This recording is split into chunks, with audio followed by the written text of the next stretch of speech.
If you've ever felt like your circumstances make it difficult to run a business on a normal schedule, you'll want to hear what Lisa Lightner has to share. When Lisa realized the unpredictable schedule she'd need to have in order to care for her family would mean that it'd be difficult to maintain a normal job, she decided to start her own business helping other parents who had children with disabilities. After working with clients one-on-one, she began to scale her impact using online courses and has been consistently building an audience in her niche. Today, she's an award-winning special education advocate and has a blog that receives 500,000 views every single month. I'm able to have a unique and personal voice in that I work for me, and the only person I really answer to is me, and then of course the customers who pay me.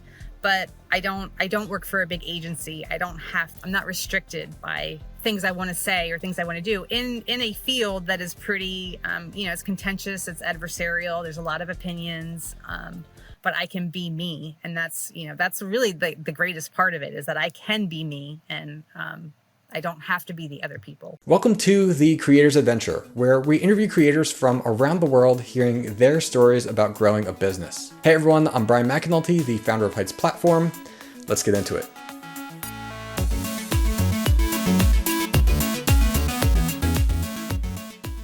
Hey everyone, we're here today with Lisa Lightner. She is a parent and award-winning special education advocate living in southeastern Pennsylvania.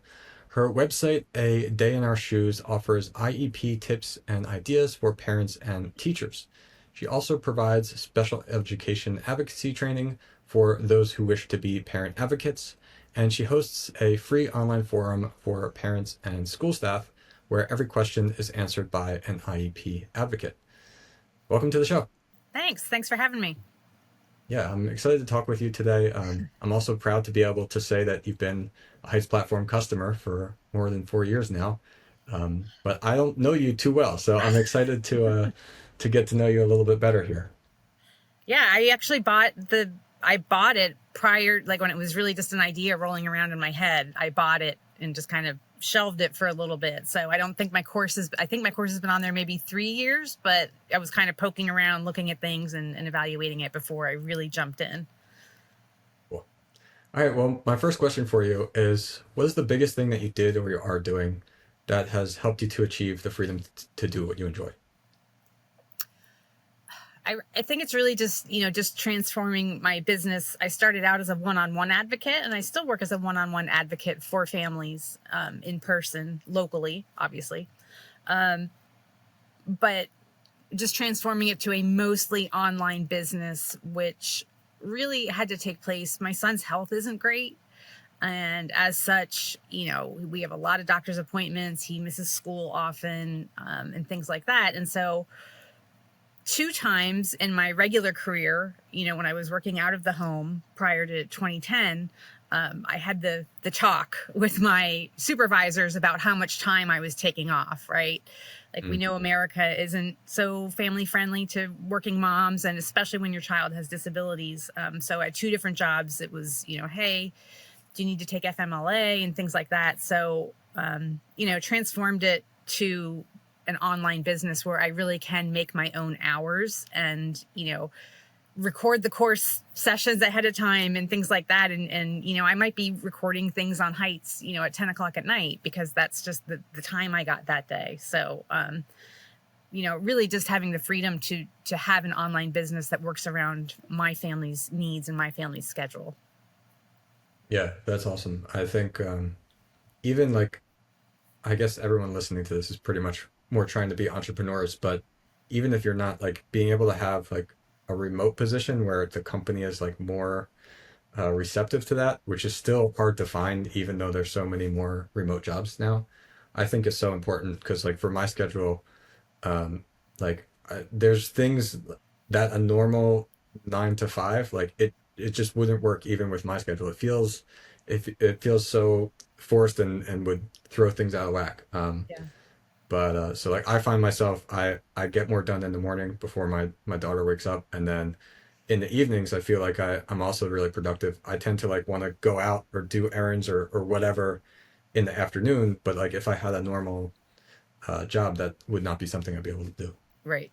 Yeah, no, I mean, a big chunk of my work time is 4 to 7 a.m., which, not a lot of people would like that. I like it, and it's also necessity. Like, I don't really have the option to work or not work. I haven't won the lottery or, anything like that. So I have to work. And so, you have to figure it out. So that's what we did. Yeah. So for those listening who are not familiar with IEP, can you explain what that stands for and what it means to be an IEP parent? Sure. An IEP stands for Individualized Education Program. It does only apply to public school students in the American school system. So that does include the 50 states, military institutions overseas, and U.S. territories. It's really all governed by this giant federal law called IDEA, the Individual with Disabilities Education Act. It's been around for just short of 50 years. It just started in 1975. But what it does is that it guarantees disabled students a free and appropriate education.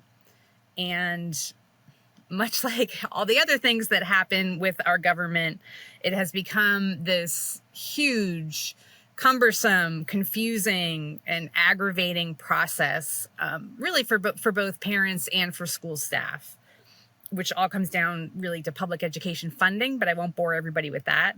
But navigating it's not just like you go, oh, okay, here's your kid's IEP and have a nice day. It's this ongoing process of evaluations and annual meetings and progress monitoring and all these other things that, like I said, it's just really overwhelming to most parents.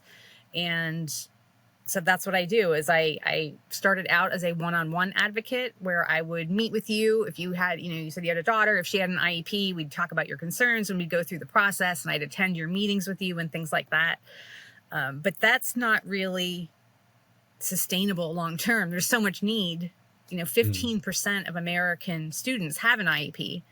So it's not sustainable for us advocates to go around one at a time telling everybody, helping everybody. So that's why I decided to start doing the course and scaling and being able to really reach a lot more parents at one time. At one time. Yeah, that's great. So I think it's really interesting, and as we mentioned briefly before I hit record here, aspiring entrepreneurs who are thinking about building like something like an online course, they typically don't think of like a topic like this. They're usually exposed to like the make money online stuff because they're trying to be an entrepreneur, and so that's what they're like kind of targeted with. But I love to share examples like this because, as I mentioned to you, like most of our creators are actually not teaching something about making money online. And I shared with you, I saw this morning somebody's teaching like this beekeeping course and things like that. So I'm interested of like whatever you're comfortable with sharing. If you can share some details, either of like the number of students that you've helped or like a particular like success story, maybe with one of your students. I'd love to hear that. Yeah. Honestly, I don't I don't keep track of how many students are in it. I probably should check more often than I do. I'm really good at IEPs. I could talk about IEPs all day long and I could get you like way into the weeds really fast with all the intricacies and, kind of connecting the dots because it is just this big thing. When it comes to my business and of course the platform, I really struggle. Like I like Heights because I really struggle with the tech stuff, and so do my readers because I have a blog as well. The parents who I serve and everyone, we kind of struggle with the tech stuff. It just doesn't come naturally to us. I'm a little bit older. I'm Gen X. So a lot of this stuff doesn't come naturally to me. But, of the parents that I have served, which I'm going to say it's probably a few hundred at this point in the past 3 to 4 years. I just like that, the compliments I get are just that thank you for finally explaining this to me in terms that I can understand. Because just much like the whole IEP thing itself and the laws are written by the government, when you have the agencies that are also government funded, they don't necessarily speak in plain language either. And I'm on the same journey as the parents who are, I am my own avatar. So, I understand what it's like to go through this and I can explain it. I just have a real knack for explaining it to people explaining it to parents in terms that they can understand. Yeah, like I said, I know it's been several hundred for my main product, which is like a $300 product. I also have a much smaller $24 and $44 product for those who want to kind of just dip their toe in and see if it's for them. That's really high at that number. That's probably into the thousands at this point, which is fun. But I mean, I get compliments all the time. I don't know. I'm not really good at tooting my own horn. But it is, I mean, that's part of the reason why I do it is I do enjoy getting those emails that are like, oh, thank you. This resource is fantastic. You know, I've been looking for something like this and things like that. Great. Yeah. So I want to share for those who are listening and are inspired by this and thinking, okay, well now how can I do this myself? Like how did it happen from you deciding to go from like this one-on-one IEP advocate to building this online business with it? Because we saw like on your website, you've got countless awards in your field. You've even worked with politicians and congressmen. There, we saw there's a picture of your son Kevin trying to snatch the iPad from the governor there. So can you Yeah, walk us through like the start of your career as an advocate, and then how did you transition that into online courses? And I guess how did you start to build an audience and attract people sure. into finding you? So the way it happened is, first of all, my son has been receiving services since he's 6 months old. And he's just shy of being an adult. So, you know, I've been doing it a long time, you know, personally. When he was he must have been a toddler. I got something from his preschool, and it was to take this advocacy training. And I already knew, I mean, we had been doing it for a couple of years, but it was one of those things where, you know, I said to my husband, like, this is knowledge that we're going to use for 20 years because one thing about IEP students is that they can stay in the public school system until they're 22. I said, because that training that I took was $2,000. But again, I justified it, you know, with my husband and I, when we sat down, we said, you know what, we're going to use this for 20 years. So let's do it. I've since then, I took that training, and I've taken other of, you know, what now would really be my competitors' training. And they range in price from $1,100 up to like $2,500. All of them were the same in that they gave you all this knowledge, and they talked about the different parts of the law, and they even, you know, this obviously it's a giant administrative statute, and they walked you through the different parts of it, and then went to all the Supreme Court cases, and then all, you know, and so on and so on. But they didn't tell me what to do with the knowledge. You know, I can memorize court cases and statutes all day long. I didn't know how to apply it. And I realized that that was kind of like a common denominator throughout these really expensive trainings that I was taking. And then as I was working as a one-on-one advocate with families, I realized in my head that I was going through the same process or the same strategy with each kid, because even though the disabilities and the circumstances and the schools were all wildly different, the process doesn't ever change. And I was using the same advocacy strategy with each person, each family. So I was like, you know, I could bottle this up and sell it, you know, and people were asking me. Another thing that happened is when I took that first training, the one that was $2,000, I met a friend, and mom blogging was really in its infancy then, but we were just like, yay, let's start a mom blog, you know, about special needs parenting. And it had intended to be like a memoir type thing, because that's what was hot then, right? It was just all these moms online with these mom blogs, just everybody sharing their daily stories and adventures and things like that. And we just thought that that's what we were going to do, is share stories of special needs parenting. But we were both working advocates. And then we quickly learned that that's why people were coming to our site day in, day out. I mean, this is so long ago that I don't know if you remember when Google Analytics used to actually, behind the scenes in WordPress, you could see your search terms. They eventually took that away. But early on, you could see, you know, without going to Search Console and all that. Yeah. So we saw right away that people didn't care about our stories. They just wanted to know like what to do about this part of an IEP or what to do about that, or, what, IEP meetings and all this other stuff. So that was when I was kind of like, oh, I think kind of onto something here. And there just wasn't any site out there that was meeting that need. So my blog itself, A Day in Our Shoes, that's really the main component of my business, and that draws in, some months the viewership is as high as 800,000. It really kind of goes in between 300 and 800,000 page views a month. So that's, literally millions of people each year tuning into the site. And so then they just filter that into a course. So you can still go to my site and get lots and lots of free information about how to, handle a specific situation or specific issue. But if you want the comprehensive training, that's where Heights came in.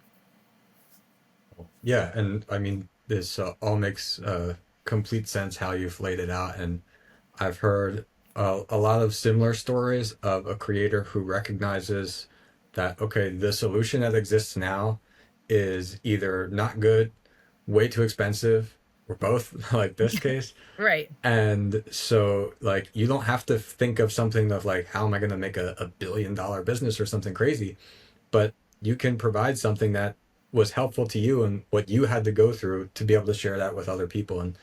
And that's really like the fundamentals of it. So that's excellent. And you really found that. Yeah. The blog numbers are really impressive. I think, especially nowadays, it's hard to get attention with blogs because there's so many. There's so many. There's so much content published all the time, and like you don't hear about people saying like, "Oh, I've got a viral blog post or something," you know. Yeah. Um, Yeah. but uh, But yeah, and for you, the it's not blog like a started. viral post though. This is like sustained traffic and like Yeah, growth no, over time. the blog started in 2011, so that's part of Yep. why is that we were one of the first as well. Now, Yep. of course, I do have a few more competitors, including AI competitors and things like that. It's going to happen, but yeah, it's been a nice little segue. And for those who just say, I don't want to do the training, that's fine. You can just go through the individual articles, and get the information that way. Yeah. Yeah. Exactly. And so nowadays, like, what is your kind of marketing or growth strategy with your content? Are you still posting blogs all the time? Or are you doing different things now? Yeah, I mean, I split up my weeks.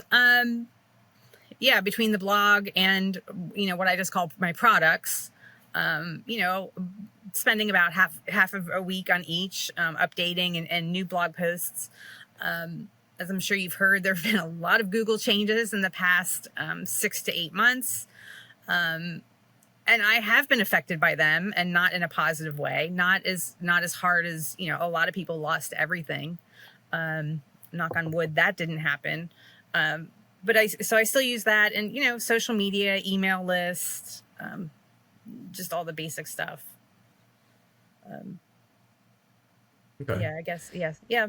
The blog and social media, really. Yeah. Yeah. That's good. So can you share more about like how do you balance managing business while also managing your son's health concerns? Well, I mean, he just always takes precedence, and I'm a big fan of the 12-week year. I don't know if you read that or read that. I like little self-help books like that. Mhm. So I do divide my years up into these 12-week increments. And I just talk about and I know, again, the blog has been online since 2011. The course I started putting together in 2020 or 2019, something like that. So I know the patterns of my readers and my customers by now at this point, and that doesn't really change. So I know when my Yeah. busy times are, I know when my slow times are, and things like that. So I just plan it out accordingly. So right now is a very, very slow time for me. Parents just really don't like to think about school in the summertime. It's just natural. It's how Americans are just socialized, that we don't think about school in July. So, I'm spending this quarter really cleaning up and redoing. And, I'm actually going through each of my courses piece by piece, and is that PDF still good? Is that video still good? Do I like the title? Do I want to change this? Do I want to change the thumbnail? And things like that. So that's really what I do, is I do it quarter by quarter and kind of focus on what I need to do and what kind of time am I going to have. But I do it on my own. I don't have a VA anymore. And I mean, I do it all. I answer the email. You know, I do all the writing, I do all the course creating. And then if something comes up with Kevin's health, you know, he takes precedence. He always will. He has to.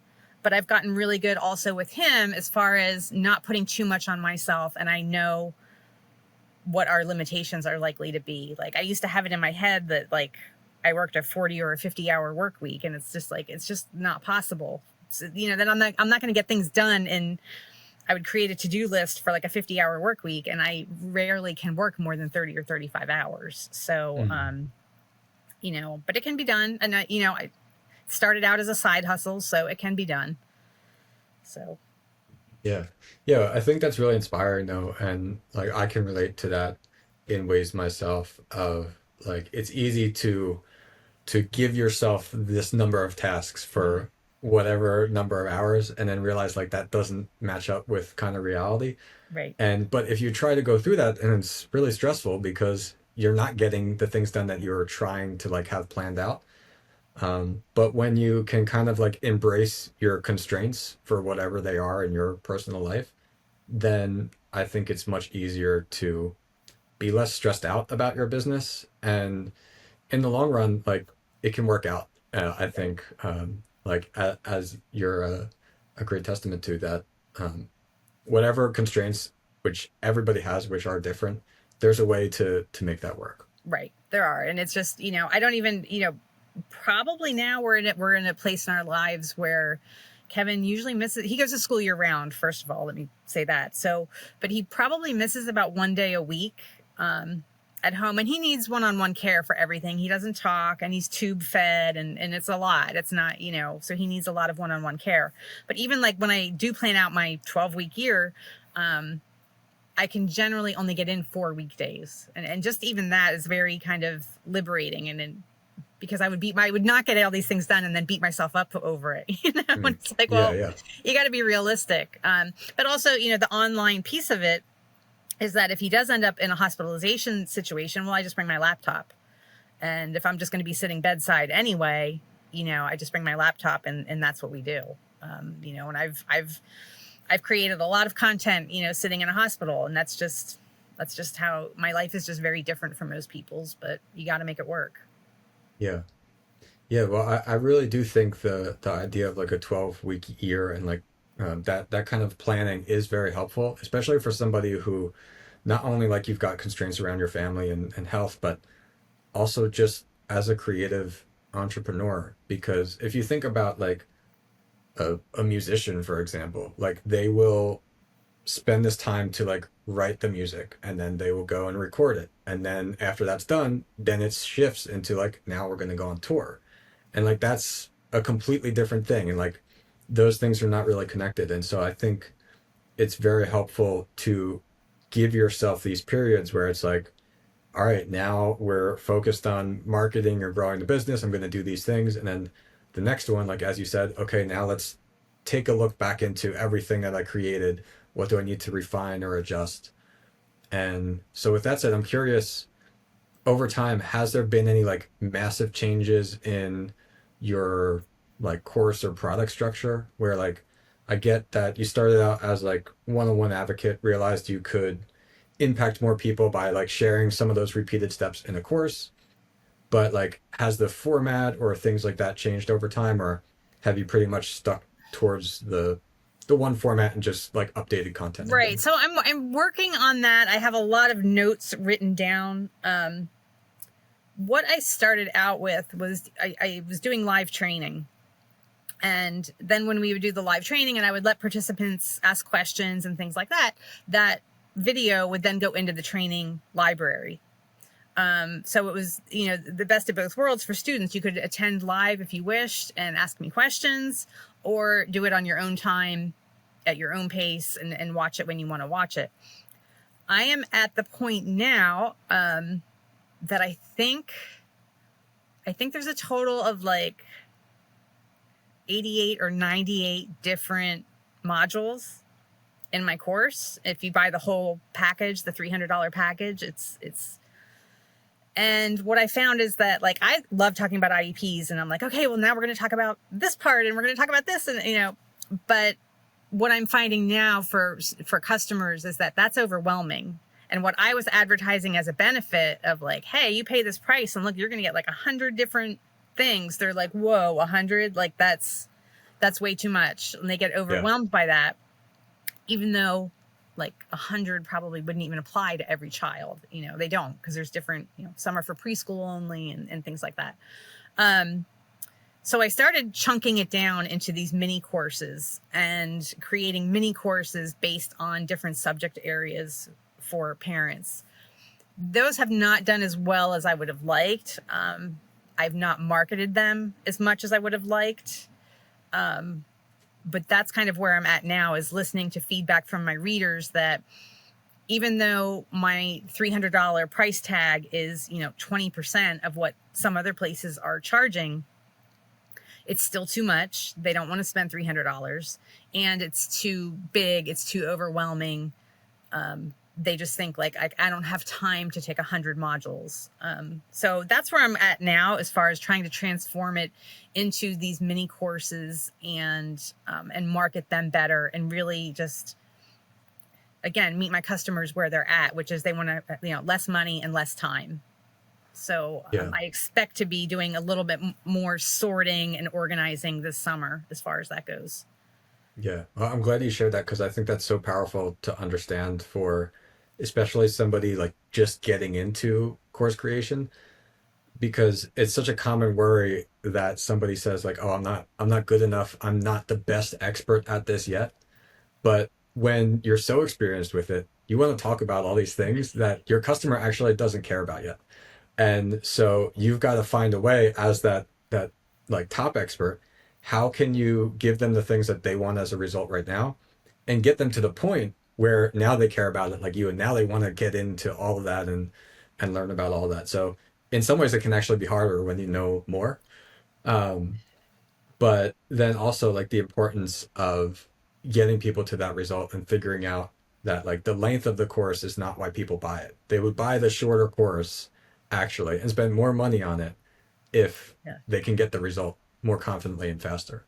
Right. Yeah. Yeah. No, being an expert in my field is, both a help and a hindrance, because I do go right here, like right away. I'm like, let's talk about this. And I had an audit done on my site in 2018. And, so it was in existence for 7 years.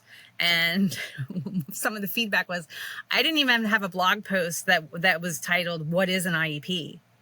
Like, Mm. you know what I mean? It was like this, because again, I go right here. I go like, I'm already like at the top. So that was a big shift for me. And that was actually kind of what nudged me into training as well. Because the marketing agency and the SEO agency who did that, did surveys, and people said they wanted training, and they wanted affordable training.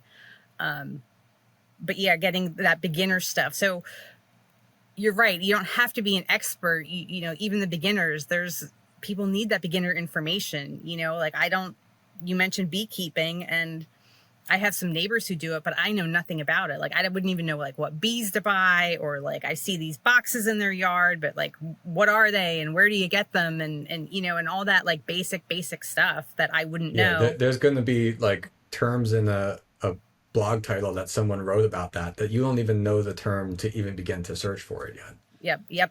I say that all the time, that my customers and my parents, they don't know what they don't know. So I'm answering questions for them that they don't even know they have those questions. And dialing that back is probably the biggest challenge, both on the blog and in the training, is dialing that back to, meet them where they're at. Yeah. Yeah. I think it's important for so many businesses, like with us building the software, I constantly have to remind myself, like, okay, the customer does not understand this thing yet. And like we have to make sure that every individual piece, the concept is understood, how they can use it. And remember that not every customer has been using the software like for years, like they've just seeing it for the first time. There's a lot that can happen there. There's a lot that can be done. Yep.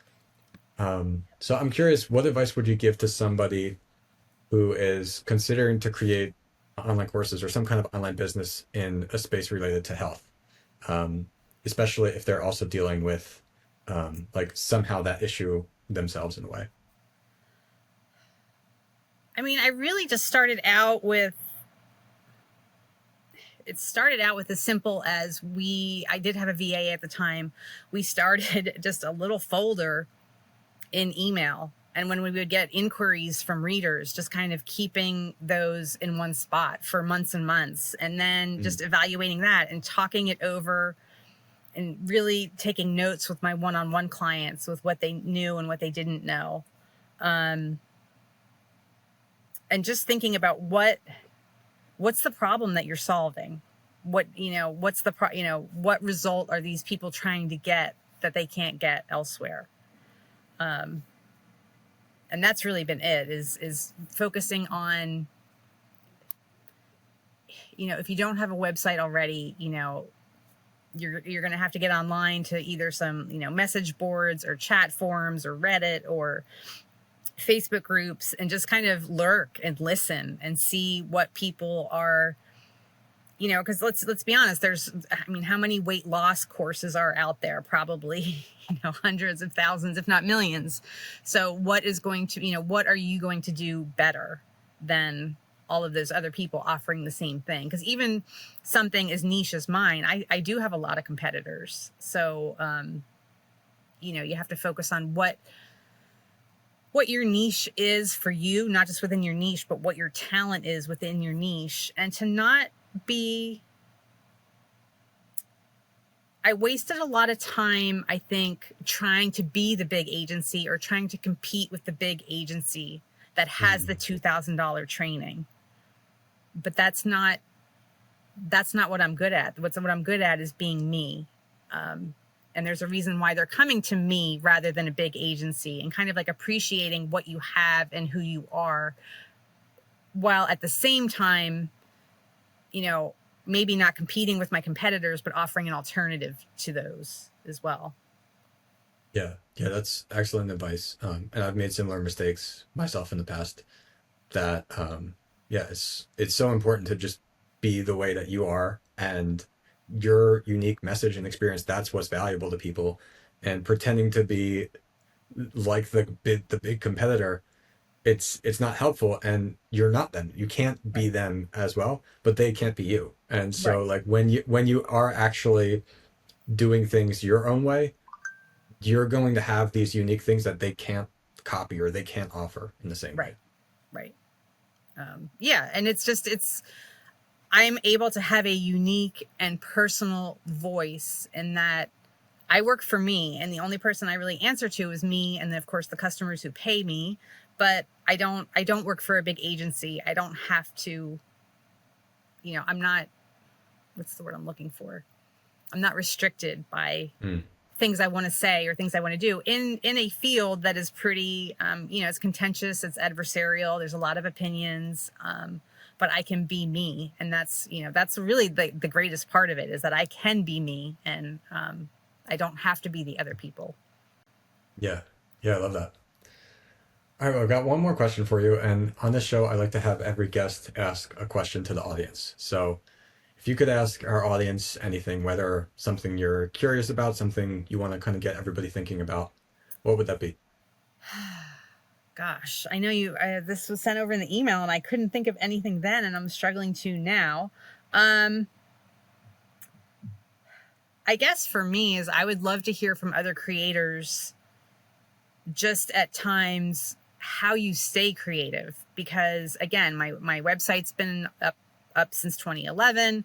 I started doing this in 2010. The course started in 2020. And as I'm sitting here this summer and I'm like, okay, I'm going to revamp everything, and I'm going to look at every section, and what am I going to add for fall and winter? Like at some point, I think, like, my gosh, I just can't even, I can't say one more thing about IEPs. Like, I just can't do it. So I would guess I would just ask, like, where they turn at, when you have been doing it for so long, where you find your creativity and your inspiration when you're having those lulls in it. Besides kind of trying to look around online and, but I'm not seeing anything like great and unique and, oh my gosh, that's so great, I want to mimic that. Yeah. It's a lot. I love what I do. I don't know that I'll ever do anything else, but that's not to say that it doesn't have its challenges. And, again, when you've been talking about IEPs 24/7, 365 for 15 years, you reach a point where you're like, okay, I have 800 blog posts about IEPs. Like, what's number 801 going to be about? Like, I don't, you know what I mean? Like, what are you going to say? Or when you have 100 training modules, what's number 101 going to be about? Or, those kinds of things. Yeah. Yeah. I think that's a really excellent question. I'm curious to see what people say to that as well. All right. Well, Lisa, before we get going, where else can people find you online? So if you want to see the blog and all the articles, and there are also links to my products there, that's adayinourshoes.com. If you just want to see the products, that's adayinourshoes.org.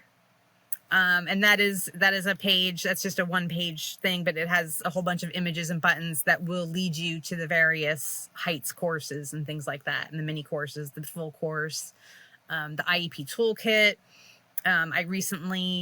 Last year at this time, we released the IEP toolkit for teachers because, so often after I sold the toolkit, we would receive an email like, do you have anything for teachers?